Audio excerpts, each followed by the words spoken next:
Gaurkoan Oinazez izeneko doinu eder bat ezagutuko dugu. Ondoren hitz egingo dugu kantu honi buruz, baina oraingoz esango dizudan gauza bakarra da, bere garaian abesbatzai buruz, Igor Ijurrarekin landutako saioetan, bere doinu kuttunak eta atera zien, eta nik ere esan nuen, banuela nik ere doinu kuttun bat, baina aurreago aterako zala. Gaurkoa da, nire gustoko doinu goxo hori azaltzeko eguna. Egi esan, doinu kuttunak asko ditute, baina gaurko hau zalantzai gabe horietako bat da. Doinu ederroi ez dok amairukin eta gaurko personaiarekin lotzen saiatuko naiz. Aurreko saioan argazki hau jarri nizun. Eta bertan ez dok amairurekin zerikusik ez duten bi persona azaltzen diela esan nizun. Aurrekoa Pako Ibañezi eskaini genion eta berari esker munduan zabaldudan Pello Joseperen doinuari. Gaurkoan argazkian dagoen bigarren pertsona hori ezagutuko dugu. A.Y.A. Hoixe da, hain zuzen ere, gaurko saioaren izenburua. Ez dok amairu, A.Y. Atahualpa Yupanqui da hori. 1908an, Argentinan jaio zen, eta 84 urte zitula Frantziko Nimesen hil zen. Atahualpa Yupanquiren izena nik lehenengo aldiz nire arreba piliri entzunion. Bea 5 senidetan zaharrena eta garai hartan Beasaingo instituton ikasketak burutzen zitunez, bertan eguneratuko zen beste gaztekin batea. Eta beak jartzen gintuen gu musika eta olerki munduan pixka bat egunera. Pablo Neruda, txiletar idazlea, edo Pablo Milanés eta Silvio Rodríguez la Nova Trova Cubánako abeslariak. Izen horik guztik arreba xarra entzundanek izkin. Arreba xarra esaten dudanean, badaki beak maitasun guztikin esaten dira dela. Berdin, Atahualpa Yupanquiren izena ere, berari entzunda ezagutu nuen. Pentsa zenbatainokoa zen nire ez jakintasuna, nik berari entzuten nion Atahualpa Yupanqui, eta nik pentsatzen nuen Atahual izango zala izena eta Payupanqui abizena. Atahualpa Yupanqui izan beharren, ez jakintasunaren kontuk edo mutikotako kontuk. Atahualpak hamarkadak zeramatzan injustiziak plazaratzen, eta norbeak sentitzen duen hori, bere ohiturak, bere ingurue, bere hizkuntza, bere herria, azken finean, norbeak bere kultura bultzatu behar dela zabaltzen. 78ko udazan, eta gurean gazte kuadrilla bat elkartzen zuen espiritu batek. Musika zala hain zuzen ere askatasun eta justizia mezuak zabaltzeko biderik egokienaren usteak elkartzen zituen kantari gazte kuadrilla bat. Orduntxe izan zen beraiek horrenbeste miresten zuten artista batekin elkartzeko aukera. Egun hori gazte kuadrillarentzat ahaztu ezina izango zen gerora. Baina baita Euskal Herria etortzeko aukera izan zuen gizonarentzat ere. Esan dizudan bezala, Argentinarra zen gizonura. Atahualpa Yupanqui, Andetako hizkuntzan lurreko mezuen kontatzailea esan nahi duen izena. Naiz eta bere jaiotza paperetan jartzen zuen izena, Hector Roberto Chavero Arain zan. Euskal Herrira egindako bere lehenengo bisita hartan besoak iriki zizkiotenak ez dok amairu izeneko kultur mugimendu batean murgildutako gazteek zien.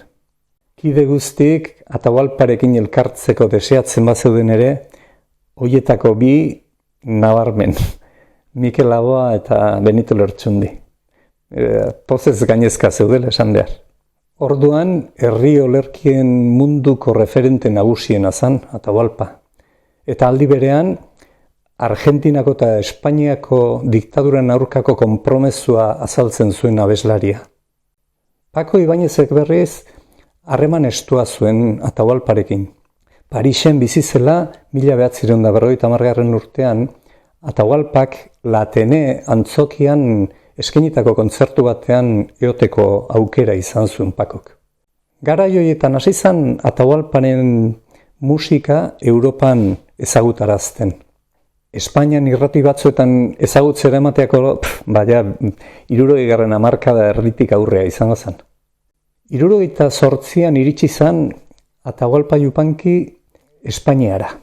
Telebizion espainolak gonbidatuta etorri zen.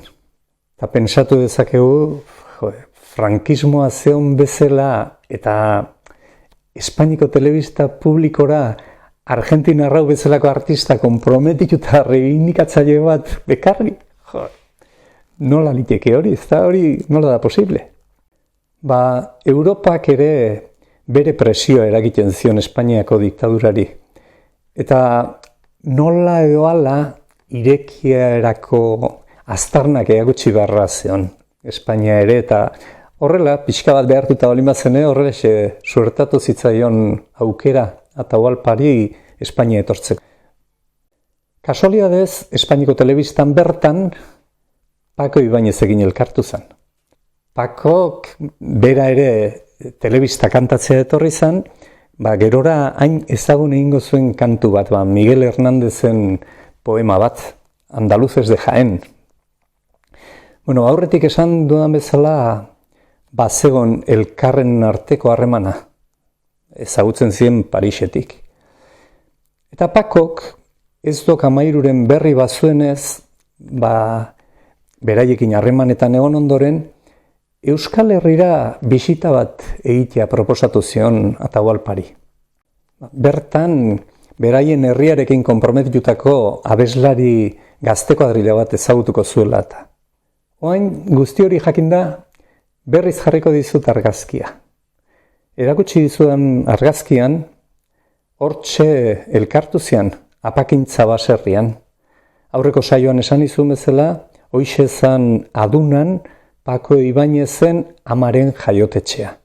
Bertan ikusi digezun bezala, ze poza adirazten duen Benito Lertxundik, edo Mikel Laboak hor. Apakintza baserria da atzean duten hori. Horrelaxe, ondorengo egunetan egin zituen Atahualpa Yupanqik emanaldi batzuk, bai Donostiako Victoria Eugenian eta baita Bilboko Buenos Airesen ere. Eta hor konturatu zen Euskal Herrian oso estimatua zala. Eta ordun argitu zuen, bere ama euskalduna zela, Higinia Arain Guevara. Honela zion Atahualpak. Mi madre era vasca. Siempre quise conocer la tierra de mi abuelo Regino. Él era guipuzcoano. Se fue a la pampa a criar ovejas y algunas vacas. Yo siento a veces dentro de mí esa tenacidad vasca, sobre todo frente a ciertas adversidades. Llevo en mi sangre el silencio del mestizo y la tenacidad del vasco. Nik uste dut hitzoitan oso diplomatiko bada ere, gu bezala oso burugorra zala, esan nahiko zula. Bere aita ketsua zen eta ama berriz ikusi duen bezala euskalduna. Horrelaxe izan zen 78ko abuztu hartan, bere lehen harremana Euskal Herriarekin. Ez dok Amairu eta Atahualpan arteko harreman ezinobe hori zela eta abeslari gaztetaldearek kantu zahar eta oso eder bat eskaini zion Atahualpa Yupanqui. Aita Donostiak duela 120 urte, Lekarozen zegon garaian, Malerrekako ibarrean dagon urrotzen bildu, harmonizatu, eta bere Preludios Baskos izenarekin bildutako 21 doinu eder artean antxe sartu zuen oinazez.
Kantu honen jatorrizko izena nik baditut murtuetan zan, gerora oinazez, ni behintzat oinazez bezala ezagutuet.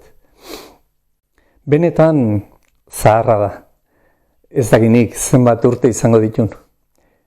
Atahualpak 1500 urte ditula zion, baina nik ez dakit, zaharra izango dela seguro. Ordu ezkeroz, kantu hori berak aurrerantzean emango zituen emanaldi guztietan kantatuko zuen. Bere amarekin gogoratuz eta berari eskainiz. Atahualparen Destino del Canto olerkian bere estrofak honela dio. La luz que alumbra el corazón del artista es una lámpara que el pueblo usa para encontrar la belleza en el camino, la soledad, el miedo, el amor y la muerte. Si tú no crees en tu pueblo, si no amas, ni esperas, ni sufres, ni gozas con tu pueblo, no alcanzarás a traducirlo nunca.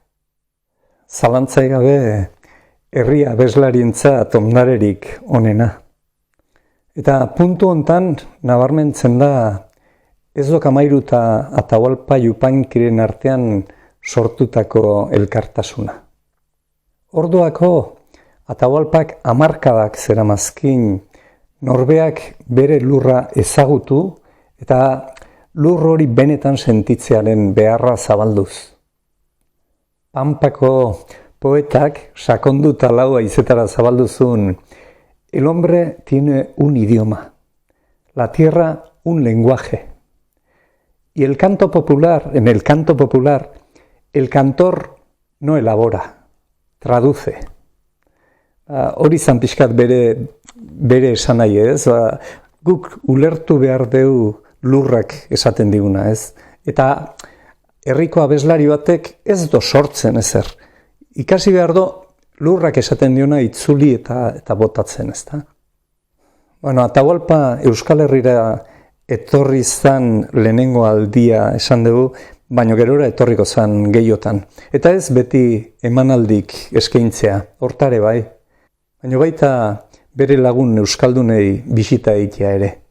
Eta nola ez, maitemindurik geratu zen paraje zoragarriaz gozatzea ere bai. 1976ko udaran Victoria Eugeniara etorri zan. Eta hori izango zan beak Euskal Herriko hegoaldean emango zuen azken emanaldia.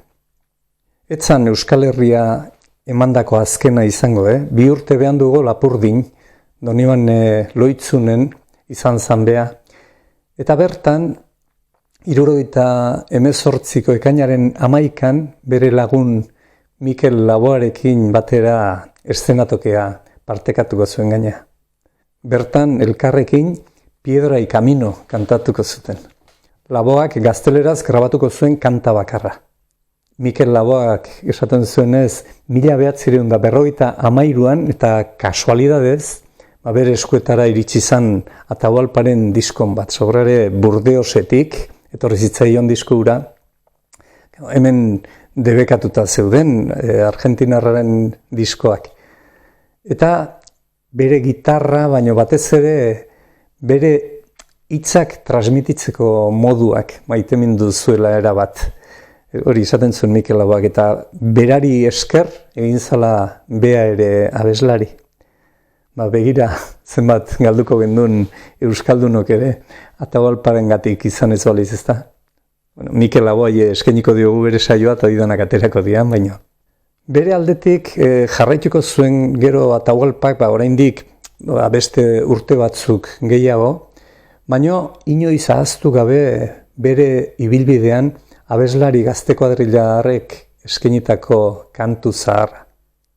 Lehen esan da bezala, aurrerantzean jende aurrean izango zituen emanaldi guztietan kantatuko zuen oinazez, bere amari eskainiko zion kantu eder hori. Kantu hau hain zuzen ere, beste 17 kantukin batea Atahualpa hil ondoren argitaratutako lanean sartu zuten. Rekonozitu behar da, Atahualparen obrak eta ez dok amairurenak bazutela zerbait amankomunean, gehien bat jendearengan sortarazitako ilusioak bideak argitzeko balio izan zula. Yo voy andando y cantando, que es mi modo de alumbrar, kantatzen zen Atahualpak. Eta modu hortara, 20. mendean, zailtasunez betetako bide luze bat egiteko gai izan zen. Bere kantukin erakutsi zuen injustiziak sufritzen dituzten herrien eta herritarren sensibilidadeak elkartzen eta argitzen. Bizitzak, edo zoriak, edo ez dakit zerk nahi izan zuen Atahualpa Yupanqui bezalako olerkari herrikoi baten eta euskal abeslari gazteaien bideak eta bakoitzak bere herriarentzako zituen mezuak elkarbanatzea. Eta zapalkuntzak ekarritako laino beltzak, nolabait argitasun itxaropenez betetzea. Azken finean, ez dokamairu izenak hoixe esan nahi du, ezta? Euskal kulturaren malefizioa gainditzea. Horrelaxe bukatuko dugu ez dokamairuri eskenitako gaurko saioa, aitziki hortan behintzat Atahualpari eskenitako saioa. Eta bukatzeko ez dut nik eskusoinoa joko. Atahualpa bera entzungo dugu, bere ama Higinia euskaldunai oinazez eskaintzen. Beraz, ondo bat atorkizu lagun, hurren arte eta ondo izan bitarte.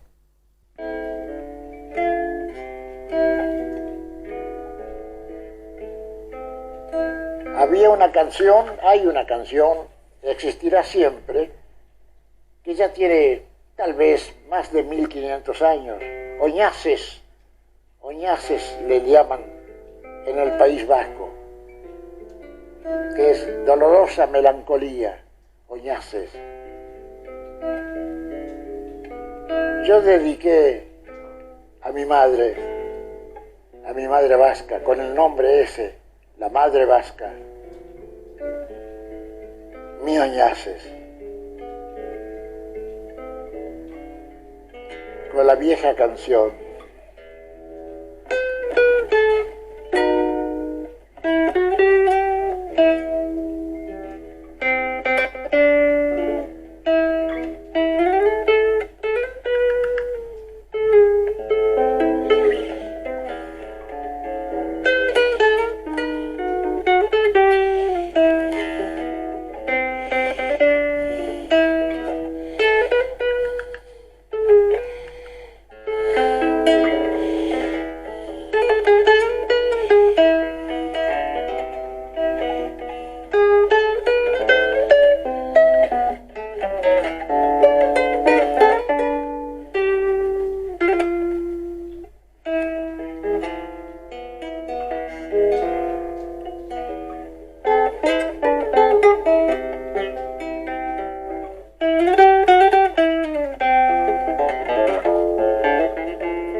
¿Qué nombre tendrán las piedras que la vieron caminar a mi madre cuando niña, o pastorcilla quizá.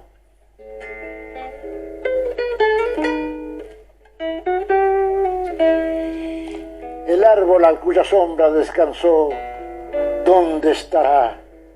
Qué bueno si lo encontrara para rezar o llorar.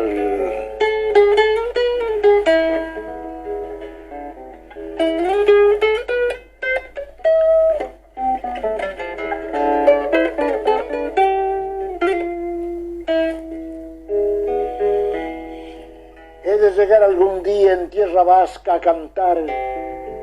Ay, madre, desde muy lejos, en mis coplas volverás. Tu sangre dentro mis venas como un río crecerá, y el viento que es generoso, tu árbol me señalará. Qué bueno si lo encontrara para rezar o llorar.